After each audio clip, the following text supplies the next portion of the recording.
As Hashem, today's daf is Masechta Gittin Daf Tes. We will begin on Daf Chesed Beis, approximately 4 lines from the bottom. We learned yesterday a statement that Rava said about a certain case.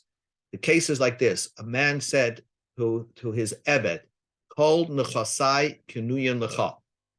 So if he said to his Eved, "All my possessions belong to you," and that was written in the Shtar Shechra, the freedom document. And the Eved, the slave, brings this document to Eretz Yisrael. So in order to authenticate the document, you have 2 issues over here. One, you have to authenticate the part that he goes free, because basically he's saying, not only are you going free, but all my possessions now belong to you. You become the boss. And so he goes free. And also there's a kinyan, that a gift of the possessions, now that he's a free person, he gets ownership of the possessions. So in one statement, he said, Kol nechasai k'nei lecha, all my possessions belong to you. So now the question is, how can he authenticate this? So Rava said that since it's part of it is a get, and part of it is a regular transaction, business transaction, so the part that can be authenticated by saying b'fani nechtam, which is basically one person, him, we would believe him on the part that he said, that the part of the star that makes him go free, but he will not take ownership of the possessions of the master until you bring another 2 people to authenticate the document, authenticate the signatures of the document. Let's just read that. He said, Kol nechasai k'nei lecha. You see it over here, Kol nechasai k'nei lecha.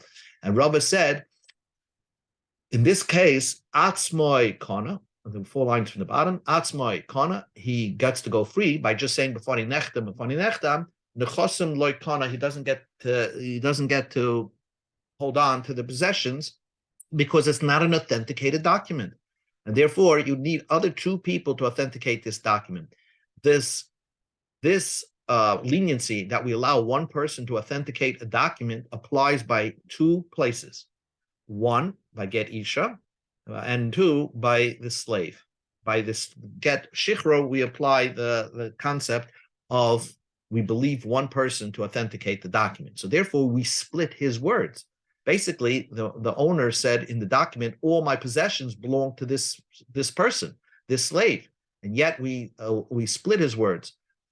Part of it is document, that the part of it that refers to the slave going free.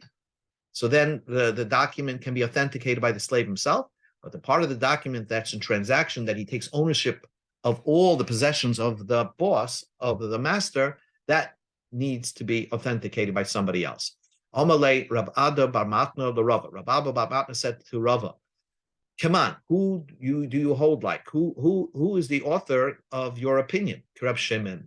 That's Rab Shimon. The Amar, he said, Palginin Dibura. When somebody makes a statement that's an all-inclusive statement, that includes parts to it, but it's an all-inclusive statement, we can divide those words. It's not, we learned in the Mishnah. Somebody who writes that all his possessions belong to his slave. Yotza ben Choyrim, then the slave goes free, because included in owning the possessions is the slave himself as a possession. So first the slave goes free, and then he takes ownership of all the possessions of his master. What happens? He wrote like this: I give all my possessions to my slave, but except this one piece of land, unspecified land that I own, shir karka kolshu, then he does not go free. La yotza ben chayri, he does not go free. Why doesn't the slave go free? Because since we see that this master wants to leave something for himself, we are assuming that he may have wanted to leave the slave for himself. He didn't really want to free the slave. So why did he write, oh, you taking ownership of he tells the slave, you're taking ownership of my possessions? That's only to flatter him, to make him think that he's the owner, but really he was not freed. So therefore, La Yotzu ben Chayrim, the slave does not go free. It's an unspecified land. So therefore he left something and we don't know what he left. Now, had he said, I'm leaving over such and such my summer cabin, so then since he was specific, and he didn't say that he's leaving over their slave, so then in that case, if he was specific, the slave would go free. It's only because Shir Karka Kol Shehu, right here, he didn't specify which land it is, so we say that he may have not have full intention to free the slave. Reb Shimon says, we go to the top of Testament Aleph, Lo'ilam hu ben chayim. You are considered free. You are considered free because at the end of the day, he only, according to Reb Shimon, he only left over a piece of land. So, and we don't know which land. So therefore, we can say he goes free, but when it comes to taking possessions of any of his properties, we could always say maybe the owner meant that he's keeping this property or that property. So he cannot keep any of the property because the assumption is, since we don't know which property he meant to keep for himself. But the slave, he's not mentioned in the chutz, the exception, so therefore you're going free. And therefore we see clearly that you're always going free. So according to Rav Shimon, we can split his words. Even though he said kol nechasam, and he meant the slave.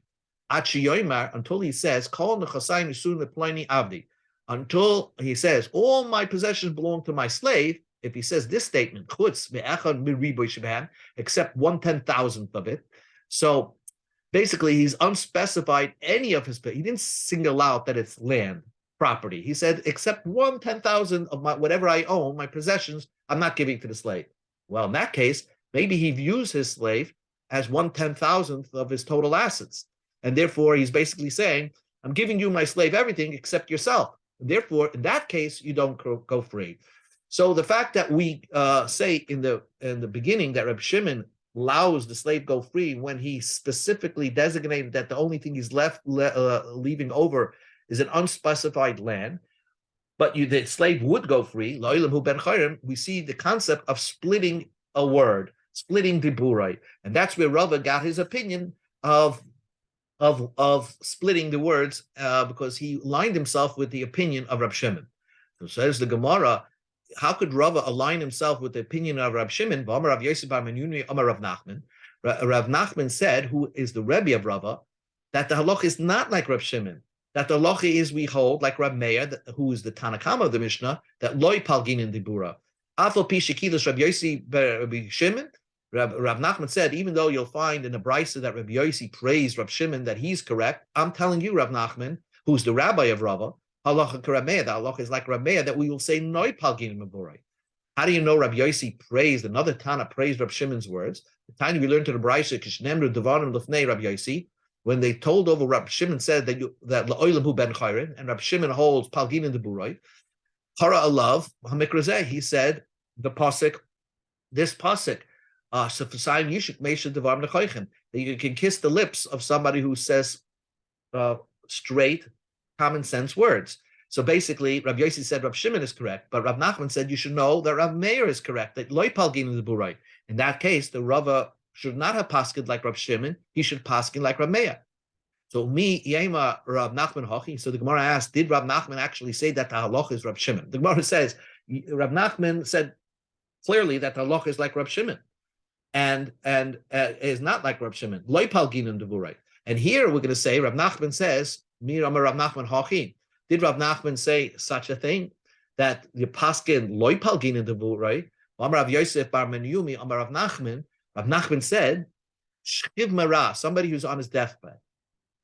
Shekosav kol nechosav la'avdoi. He wrote, all my possessions belong to my slave. When a Shchiv Mara says something, somebody who's on his deathbed, there's a special thing that the kinyan doesn't have to be made. We take his word as is, and it should take effect.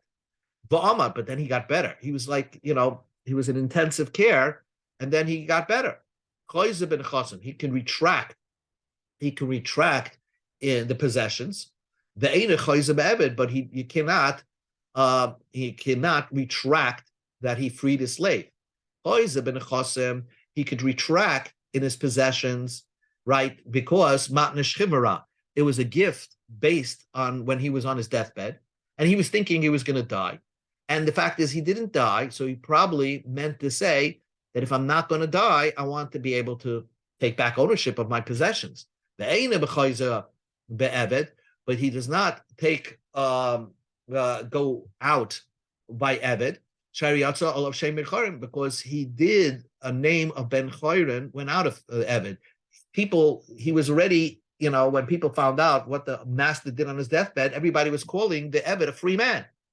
So technically, right, he should be able to take back freeing the slave because he got better. But since already people were labeling this slave as a free man, we let him go free. So what we do see is that you can split the atom over here. You can split his words. If he wrote Kol Nechosiv La'avdoi, we can say that when he retracts, he can retract from the chosim, but he's not retracting. He cannot no longer retract from a slave. So we do see some concept over here that you can split a person's words and have half of it take effect and half of it not take effect. So therefore, we in one statement we're saying Rav Nachman does hold palgin in the burai. And in the previous statement, you say that Rav Meir, you paskin like Rav Meir, which you say loy palgin in the burai.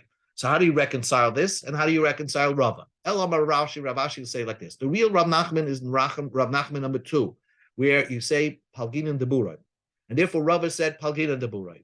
But in the case of the case with the slave, he writes all my nechasim belongs to the slave except karka kolshu, one unspecified piece of land. So there, we're going to say, Hainu Taima, that the reason why we're going to paskin like Rameya, the Lav Grus Gitahu. It's not a total severance, because could be that he meant also the slave itself. There's a concept when you give a get, you have to totally cut the woman off completely. You can't have a condition intact that I'm only give you a get on 90% of you. So same thing over here. When you give a freedom get, when you're giving a freedom star, so since it has to be similar to a get star, so it has to be a total 100% severance. And since we can say over here that we see that he is this person is inclined to leave something of for himself, right? And he didn't say specifically what specific land it was. He just gave a blanket statement. So therefore, we consider it as not a complete severance, and therefore, in that case, we would paskin like Rameya that the slave doesn't go free. But always we would say palgina de burai. But if he did not leave anything, Rashi says, then it's a complete, severance. And therefore, since he goes free forever. Okay. Next part of the Mishnah, the next part the more discusses, and that in Mishnah it says, "Yesh olav oirim is kaim b'chaisma," that if you did not, let's say you brought a get from one part of Israel to another part of Israel, so you don't say b'fanav nechtam b'fani nechtam.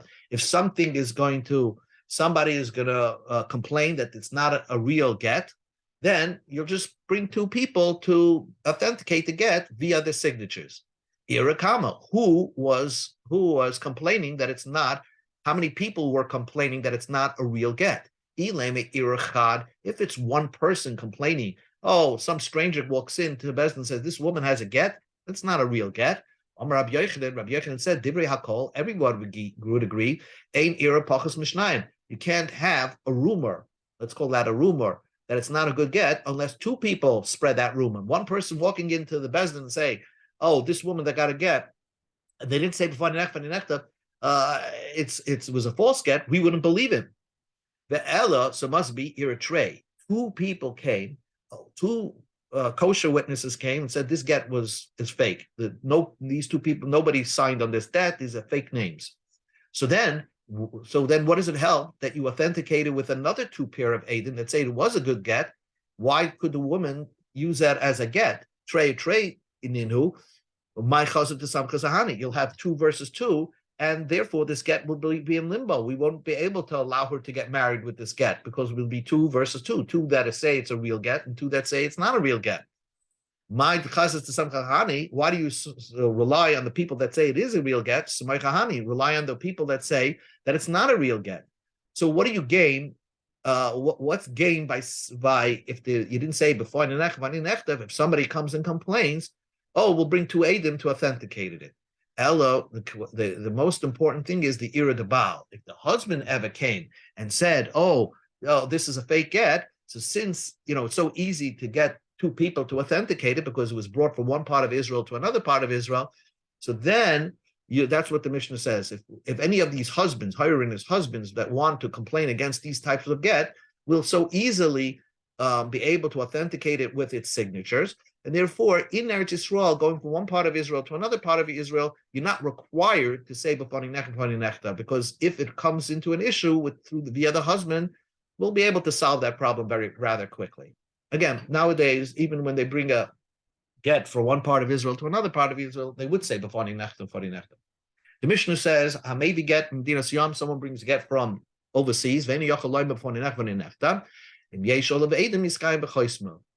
if a person brings a get from another country, Italy, and all of a sudden he gave over the get to the woman, but he could not verbalize b'fani nechta. So then we'll just bring Eidim and authenticate it via the signatures. So you might have to wait, because maybe the Eidim that know these people that signed the get are from Medina Siyam, but at least you have a way out of it. Don't let her remarry unless you authenticate that get. The Mishnah says whether it's a freedom get, whether it's a get, somebody trying to free his Evet Kanani, maybe that's for bringing and backwards and forwards from Israel. If you bring from Israel to Medina Siyam, or from Medina Siyam to Israel, you have to say b'fani nechta.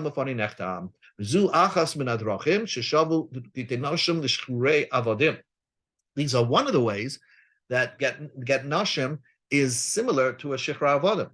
They both gittim, and they both have to, let's say, be written lishma. You have to know who the husband is, you have to know who the master is, you have to know who the woman is, you have to know who the slave is.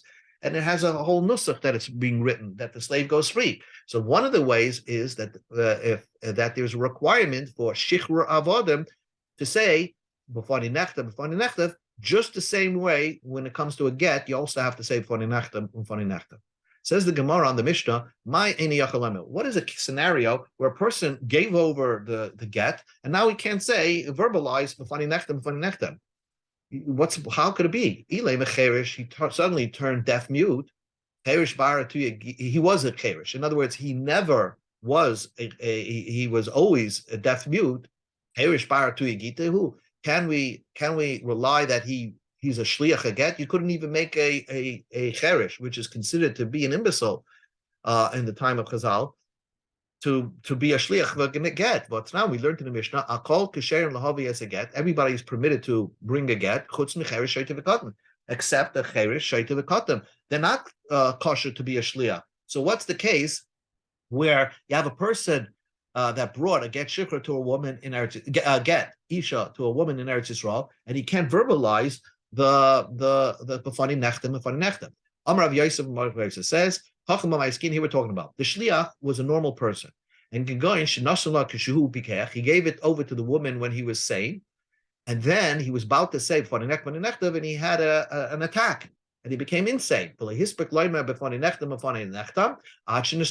he became deaf, mute, and now he can't say b'fani nechtem. In that case, the Mishnah gives you the advice of saying of getting authenticated in the normal way by having Eidim say testimony on the signatures of this get.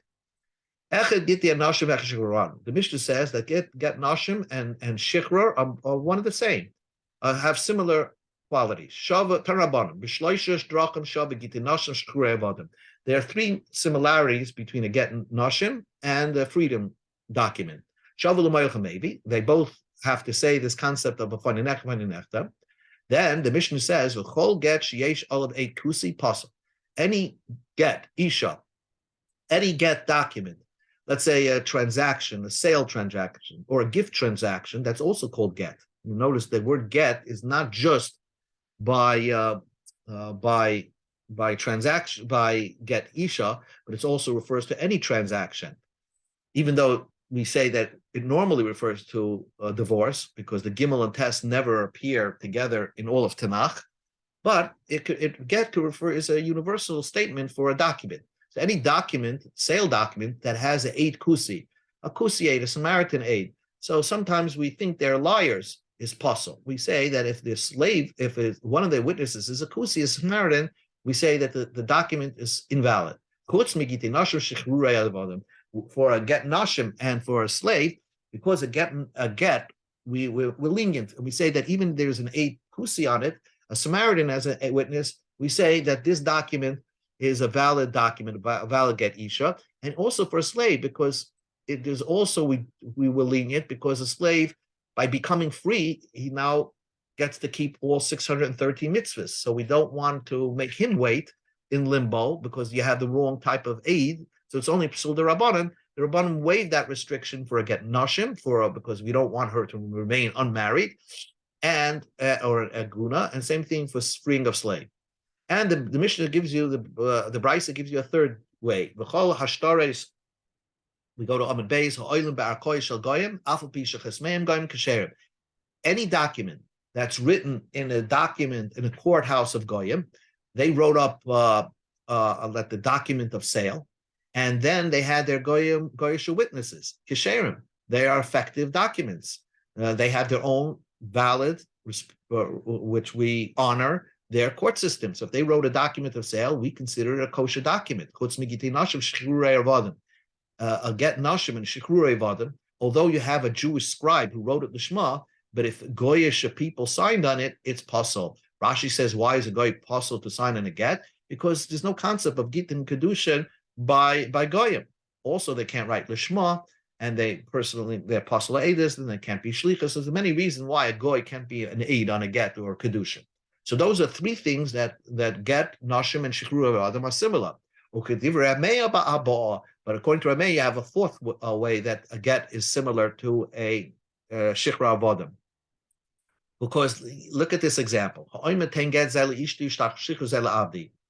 person says, I'm giving a get to my wife and a shtar freedom to my slave. But you have to give it over. In other words, he says to the shliach, give this to my wife, or give this shtar shichra to my slave. Only after he gives it over to the slave or the wife, then it becomes effective.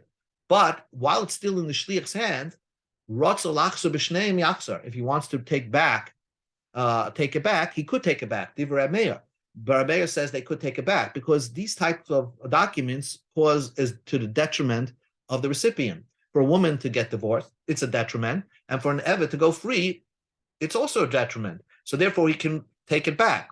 That's the opinion of Rameir. Comes along the Rabbanan, and they disagree, and they hold that once you give the get shichra to the shliach, even though the shliach still has to give it over to the slave, you can't. There's no backsies. Why? Because zachin la'adam, he can be like a sort of merit, do the merit on behalf of the slave, and it's considered to be a merit for the slave to go free, and not a detriment for him to go free.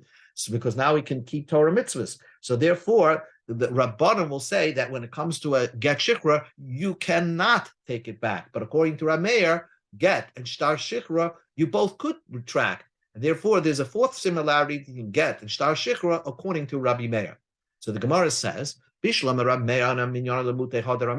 Rabbanim specifically said there are only three ways that get, nashim, and shikra avodim are similar, excluding the fourth case of Rameir, because they don't hold Rav Meir. Rav Meir, when he was listing off, there must have been maybe a brisa that said Rav Meir is listing off four ways where get shichra is similar to a get nashim. He listed four ways. So what is that? Why say the number four? What is that coming to exclude? Not number five. What is number five? We learned in a brisa like this.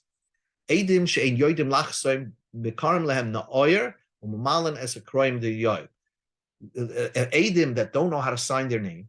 So basically, we cut out, let's say, a piece of paper, make it like a stencil. If they don't know how to sign their name, they just fill in. We cut out their names and they place it over the let's say the get nashim, this get, and they could fill out color it in, and then all of a sudden you take it away and you see their signatures. That's enough. Amar Rab Shimon says that's by illiterate eidim. When will we give this leniency? By gittin nashim, by gittin nashim. Aval shichrurei avodim shar kol shtaris, by other shichra avodim, freeing a slave, and other documents of sale. Then we don't rely on this. If you have an illiterate aid, it's not kosher. Im yadim likrais, if they know how to read v'lachsoim and sign their names, chaisman, then we allow them to be edim. V'lav ein chaisman, we don't allow them to sign. So the Tanakama seems to say that this leniency of having slave edim that don't know how to, or illiterate edim to sign a get, that works both by Gittin Nashim and by Shechrurei Avodim. But Rosh Hashanah says it only works, the leniency works by Gittin Nashim, not by Shechrurei Avodim. So here you have a exclusionary fourth case that Rav Meir says, yes, there are four cases where get Nashim is similar to Shechrurei Avodim, but we hold like Rav Shimon ben Gamliel that the leniency was only by get Nashim, but not by freedom Shechrurei Avodim. We will not allow somebody who's illiterate, who doesn't know how to sign his name, be a sign on a get shikra, or for that matter, any other document. So the Gemara says, just filling out the words over here. Rabbi Shimon Gamliel said that you need somebody that knows how to read in order to sign his name. What do you mean? What do we need? Who's talking about reading over here? We're talking about an aide who just needs to sign his name. So why did Rabbi Shimon Gamliel say that you need aidim that know how to read? So the Gemara says, you're missing some words in Rabbi Shimon Gamliel's statement. If you have Eidim that are so illiterate, not only they can't sign the name, but they can't read, we would read before them, and what it says, let's say in the Get Nashim, and V'chaisman, they could sign on it through the stencil. But if they just don't know how to sign their name, then the Karol of Fame, then you do the stencil, but have them read the star first, because it's important for the Eidim to know what they're signing it. So if they just can't sign their name, then we'll do the stencil trick. If they don't know how to read, then we'll have somebody read for them so they know what they're signing on. So now the Gemara asks just two more questions. The Su Leika, is there no other case where Shtar Shichra is similar to Get Nashim? Well, there's a case like this. A guy who says, give this get to my wife, to my slave, he died, and the shliach didn't give it over before he died. Well, he's dead, so therefore he doesn't own, he can't divorce his wife after he's died, and also his slave now belongs to his children, so he can't free his slave anymore. So he should not give it after he died. But Tnun Lam on one point, if he said, give this $100 to somebody else, and then he died, Yitnu Lachmi, so they have to give it after he died, because the Shchimara, when he's on his deathbed, if he says do something, it automatically takes effect right away.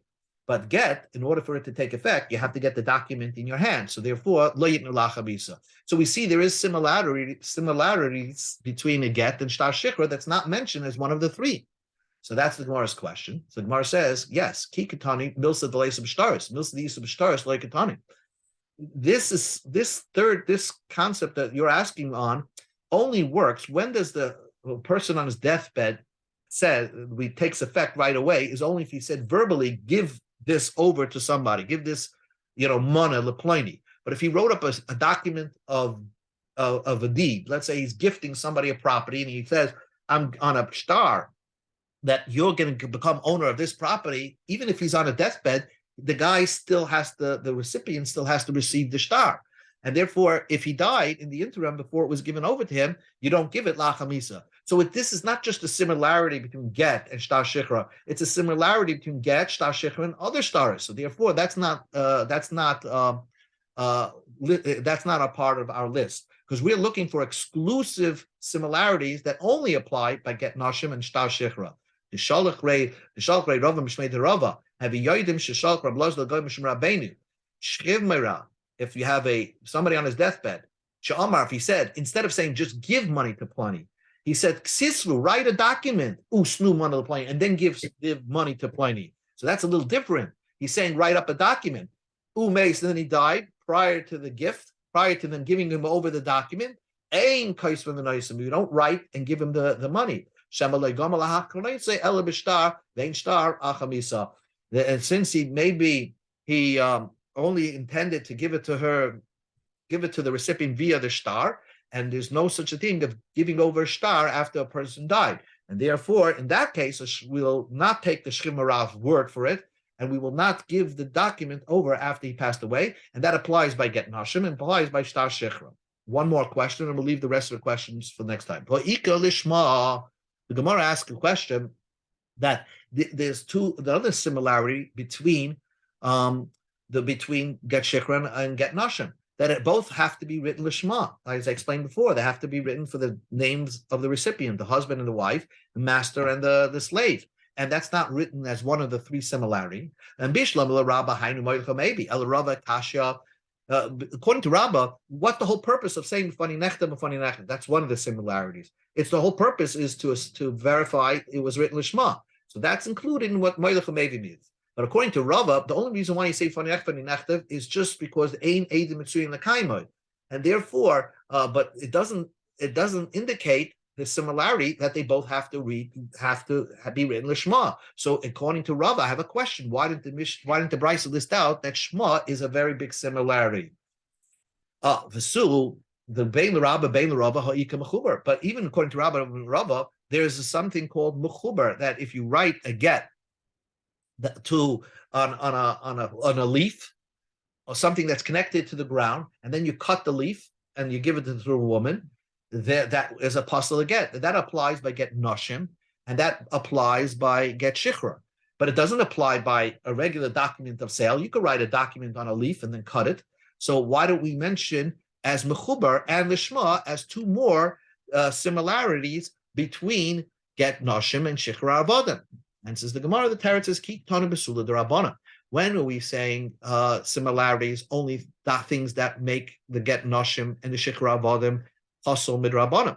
Daraisa like a tani, but something that's pasal daraisa we don't say. So, for example, any get you need to say moilcha maybe. This is a drabanan. 8 kusi is a psul derabanan. So that's the discussion that we similarly, maybe we have the leniency by get nashim and shechra avodim, but these are psulim drabanans, and therefore those are mentioned as the similarities. But lishma mechuber are things that are written in the Torah. Doesn't make the list of the brisa. Okay, we ended Daf Tes.